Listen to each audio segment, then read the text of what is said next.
Your book's forward, written by Marcia, your wife. Yeah, I thought that was neat. Mentioned that you faced significant loss in your life. Right. We understand this is a deeply personal topic, but could you share a bit about how this loss has shaped you in your work? It's exactly like I was saying. When you deal with certain things, and you have the opportunity to minister to people who have gone through some of the same things that you dealt with, it is a whole different ballgame. It is a whole different atmosphere and a whole different attitude. There is a empathy that you can have for people that somebody who have not gone through it. I don't believe you have to go through cancer to pray for somebody to be healed of cancer. No, but exactly. But somebody that's gone through it will. Their prayers a lot of times are different, and God has a way. He does that. He takes what the enemy meant for harm, and He uses it for His glory. And where the enemy thought he had you and what he thought he won, he only armed you to be more effective for the kingdom of God. Yes. And that's my heart. That's where I am.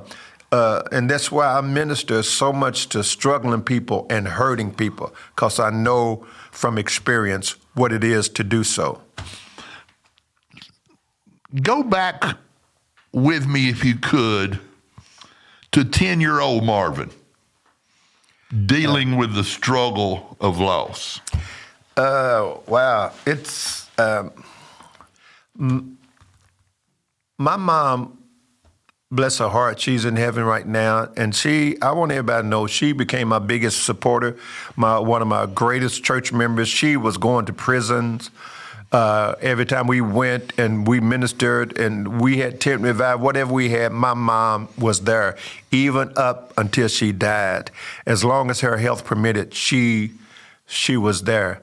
But growing up, my mom grew up in she was one of 11 siblings, and so she had a very tough life. But so my mom was a party girl. My mom. She went out, she had a fun. I remember the men, I remember the atmosphere around our house. And one night when I was 10 years old, my 6-month-old brother was in distress. Now, this is 2 or 3 in the morning, and my mom was not even at home. I'm 10 years old. I'm the oldest child, and there's no adult in the house. So I'm babysitting, and I guess she felt like they'll sleep all night, and so she went out to have her fun. But I realized that my 6-month-old brother was in distress. Went to get him, and he was crying and bleeding from his nose. So as a 10-year-old, I didn't know what to do. I ran next door to Miss Lily Farrow, who was our next door neighbor, and she came over, and she was holding him. She was an older lady, and he died in her arms. I remember that gurgling sound that he made, and she said, "That's it, he's gone." And like I said, my mom was not even at home. We buried him on that Saturday. Now, I'm 10 years old now, and we buried my 6-month-old brother that Saturday. Monday morning, it was in the summertime, that Monday in the summer, I don't even know where my mom was or why she would have permitted it, but a friend of mine who was the same age that I was, he was 10 years old, took my 5-year-old brother swimming at a lake, Pee Wee Lake, Twin Lake, and dared my little brother, my 5-year-old brother, to jump in on the side that we didn't even swim in. So when you come up the hill into the lake is deep.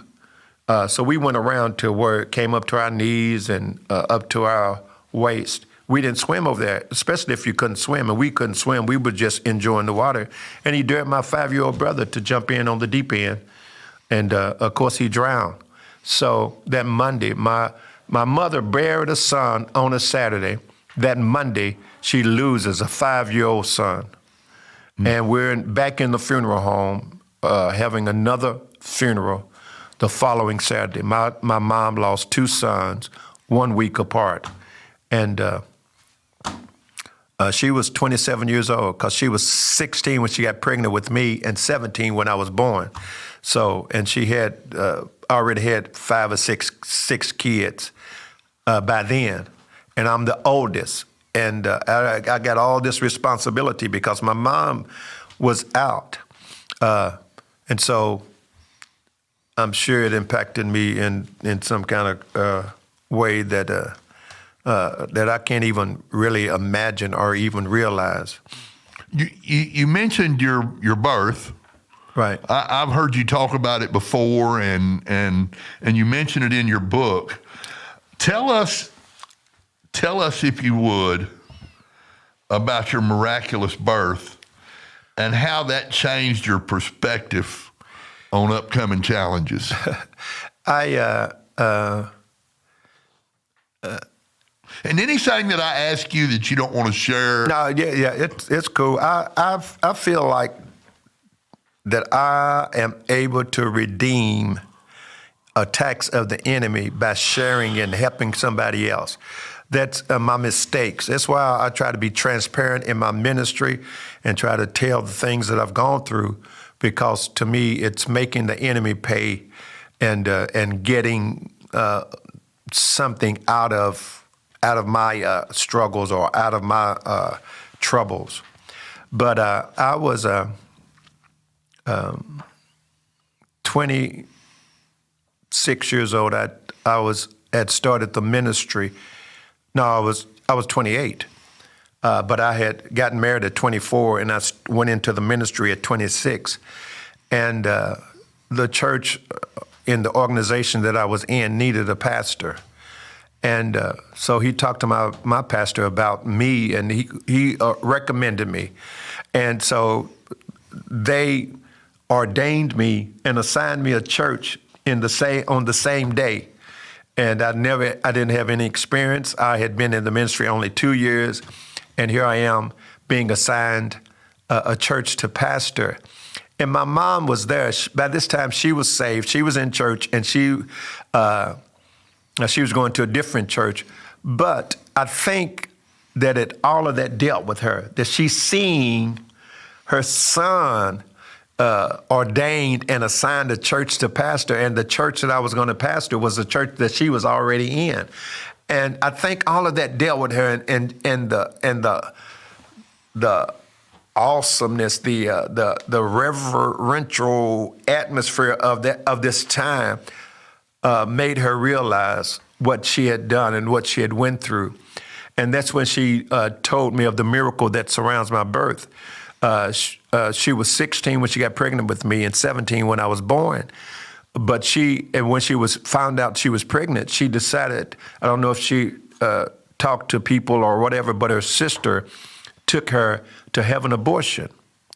And abortion was illegal in those days. So she had to go across state lines, went into Evansville to a back room. I call it a backroom abortionist. Yeah. A guy that was performing abortions, and a backroom abortionist. And people, when I start telling this story, people think the miracle is that God changed her mind, that he kept her from. But she actually laid on the table and went through the process and the procedure of having an abortion performed on her. She's thinking the pregnancy is terminated, baby's gone, I can go back to my life, I can finish school. And sometimes later, she found life still growing on the inside of her. Now, you think about it, you have an abortion, because she laid on the table, she know he was doing something to her body. So it wasn't like he was just waving his hand over it. So she, even though she was young, she knew that he was doing something, he was performing something on her. So he actually performed an abortion on her. And sometimes later she felt life still growing on the inside of her. And my mom decided to go back to the backroom abortionist and lay on the table again. And she had an abortion performed on her the second time. And I always say that My mom aborted me not once but twice. And yet 9 months after conception, a very handsome baby boy was born. My mom didn't know that I would grow up to be a man of God who would spend more than half of his life trying to save lives. I'm 69 years old. And this was when I was 28. So, and I'd been in the ministry since 26. So that's 43 something years. That's almost 3 times. I spent twice as many years trying to help people and trying to save people's lives. But she didn't know that I would grow up to be a man of God. She didn't know that the baby she was trying to get rid of would grow up to try to save lives. But God did, and God had a plan for my life. And You can't abort God's plans.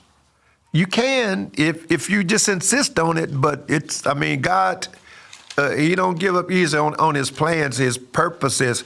Well, as a matter of fact, one scripture says, Psalms, I believe it is, Proverbs, says that many are the plans in the heart of a man, but it's God's purposes for him that will prevail. And Miles Monroe said, when a man knows his purpose, then he can't die until that purpose is fulfilled. But there are others like Moses. There are others like John the Baptist, who the devil tried to kill before they knew their true identity, before they knew who they were, because he knew the plans that God had for them. And the same thing with me. He tried to kill me before I was born because he knew that I would grow up to maybe write books, record CDs, whatever. He knew that I would have an impact. I pray that I am having an impact and that my life is making a difference in somebody else's life. So, but when the enemy knows when God's got a call on you and God's got a plan for you, he's not just going to say, well, God's got his hands on him, so let me get out of the way. A lot of times he will try to kill you, or if not kill you, he will try to kill your influence and try to bend you in a way away from God. Yes. And keep you in bondage, or put something in your life that is designed to keep you struggling for the rest of your life. And that's where a lot of people are, and they think something is wrong with them. No, something is right with you. The reason you're going through what you're going through is not because God is against you. It's because God is for you. He has a plan for you. And the enemy of your soul knows that, and he wants to keep you from realizing your true identity and your true purpose.